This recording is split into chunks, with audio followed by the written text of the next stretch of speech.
Let's take a look at Crestron Home's climate feature for each thermostat control. From the Home page, tap the Climate tile in the Home Controls section. Here, you'll see 3 thermostats in your home, showing each zone's current temperature and set point.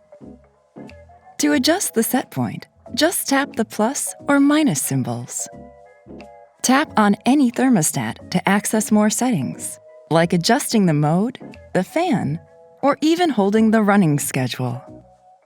You can also adjust the temperature by either tapping the plus or minus buttons, or by rotating the temperature wheel like this.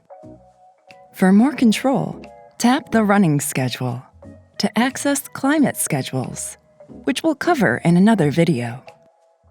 You can also access thermostats from individual rooms. Just go to Rooms, select the room with a thermostat, and tap the thermostat tile. And that's climate control in Crestron Home.